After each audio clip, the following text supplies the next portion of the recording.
Gars, j'espère que vous allez tous bien. Atlético Madrid, Barça, avant-match. On va voir un petit peu d'actualité. Match décisif pour la fin de cette Liga. Match très important, même si on parle tous de Dortmund déjà, Ligue des Champions et tout. Les potentiels demi-finales, Inter, Bayern, tout ça.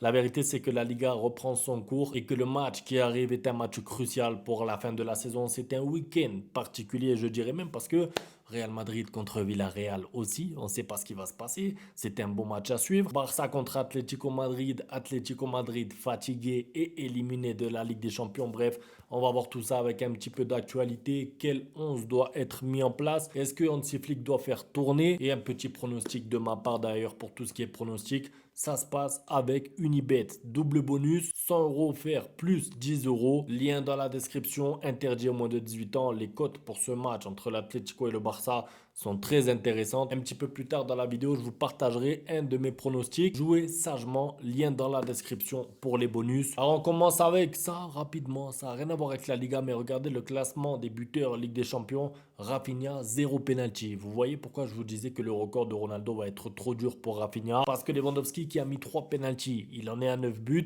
Imaginez si Rafinha avait tiré ses pénaltys, peut-être qu'il en aurait raté un, je ne dis pas qu'il les aurait tous mis, mais il serait peut-être à 13 buts, peut-être 13, 14 buts. Donc ça fait la différence, le nombre de pénaltys marqués en Ligue des Champions chaque saison. Rafinha, c'est le seul joueur avec 0 pénalty, pourtant il est là, premier, 11 buts, c'est fort. Et puis rappelons aussi que déjà sur tous ces buts, il y a plein de buts importants et en plus il y a des beaux buts. Après la trêve internationale, Barcelone annoncera le renouvellement du contrat de Lewandowski jusqu'en 2026. Pour rappel, en jouant plus de 55% des matchs, son contrat a été prolongé d'une saison en plus. Alors, que dire? J'ai vu plein de gens qui se plaignent. Pourquoi?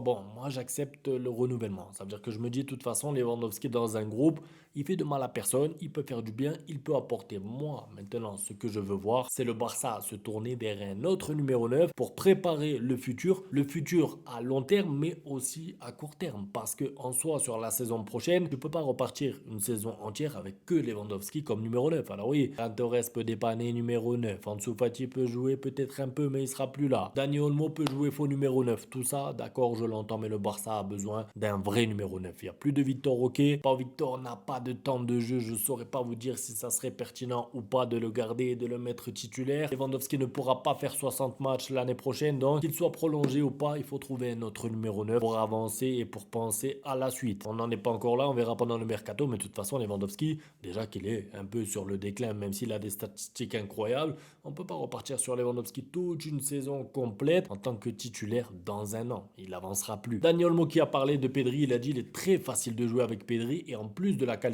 qu'il a, il vous facilite tout. Je lui dis toujours si j'ai un problème, je te la donne. Et il me dit la même chose, je te donne le ballon et tu fais le reste. Et c'est ça l'avantage d'avoir des joueurs qui s'apprécient sur, en dehors du terrain et surtout qui parlent le même football parce que techniquement parlant ils sont à la même table. Après c'est pas le même rôle, c'est pas le même profil, il y a un joueur qui est plus régulier, un joueur qui est plus haut, il y a un joueur qui est plus bas, ok, mais la vérité c'est que techniquement parlant ils sont très proches l'un de l'autre, donc forcément quand ils se cherchent et qu'ils se trouvent il se passe quelque chose au cours du match. Bon, maintenant parlons de ce match Atlético-Barça. Pourquoi je disais match crucial? Parce que regardez le classement de la Liga. Alors, je sais que le Barça a un match en moins, le match contre Osasuna qui, on ne connaît pas la date d'ailleurs, en tout cas pour l'instant. Le Barça peut faire un gros coup ce week-end. Déjà parce que le Real qui va jouer contre Villarreal, je ne sais pas qu'est-ce qui va se passer, mais ils vont avoir beaucoup de mal et surtout ils vont devoir s'employer physiquement quoi qu'il arrive, mais surtout parce que vu l'état émotionnel. Parce que commençons par ça. Il y a 2 jours, à peine l'Atlético se faisait éliminer dans son propre stade par le Real Madrid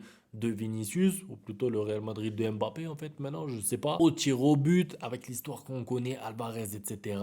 Tout ça pour vous dire que mentalement, je me mets à la place des joueurs de l'Atlético, c'est dur. Ça doit être dur de rebondir comme ça, parce que le foot c'est ça, hein. Des fois tu gagnes une compétition, 3 jours après tu as un match important. Pourtant, tu as gagné une compétition, tu n'as même pas le temps de digérer, de profiter, de faire la fête. Tu dois déjà être sérieux sur le terrain. Et ben c'est pareil, voire pire quand tu es éliminé. Parce que tu es éliminé de la Ligue des Champions, tu souffres, tu as envie de déconnecter un peu du football. Je sais pas, une semaine, 10 jours.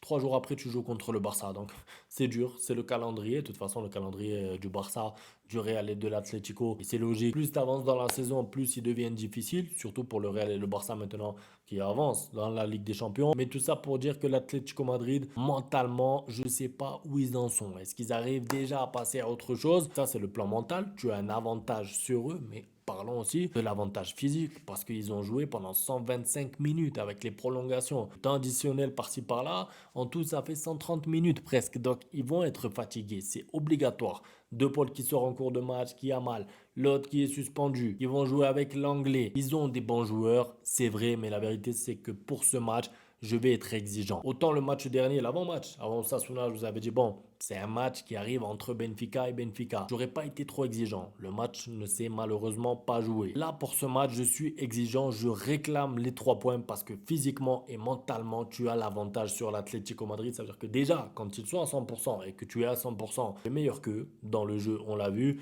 Il y en a qui vont me dire, oui, mais tu as joué 2 matchs contre l'Atlético, un match nul, 4-4 et une défaite. Oui, d'accord, c'est vrai. Sors l'autre, sors l'autre, sors l'autre. À la fin, tout le temps. Mais quand même, pour ceux qui ont vu les matchs, tu es supérieur à l'Atlético Madrid. Tu dois t'imposer justement.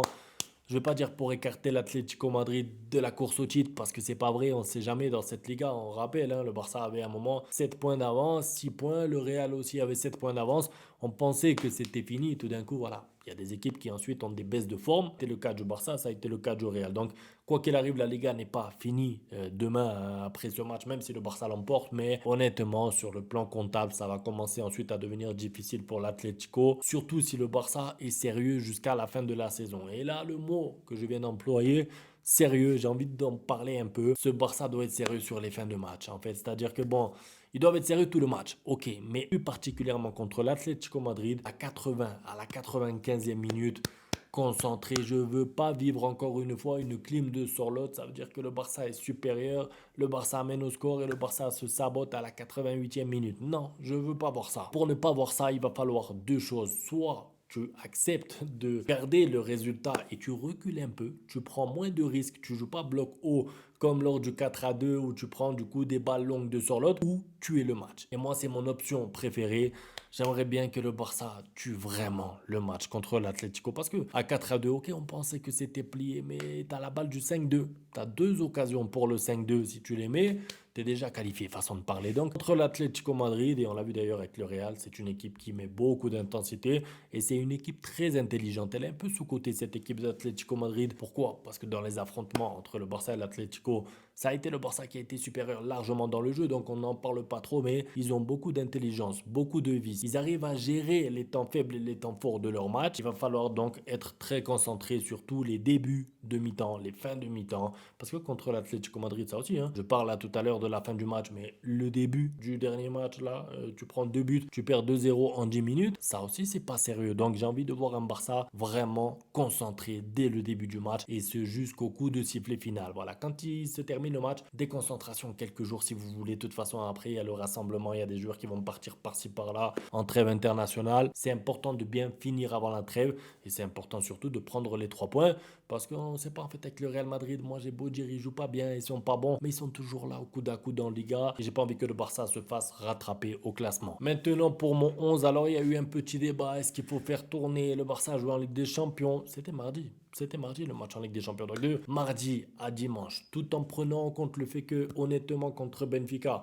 tu as pu reposer tes joueurs sur la fin, il n'y avait plus beaucoup d'intensité. Tu as pu faire sortir des joueurs 4. Pour moi, il n'y a aucun motif valable pour faire tourner pour ce match. À un moment donné, il faut reconduire le 11 type de temps en temps, surtout dans les périodes comme ça où tu joues que des gros, que des matchs importants.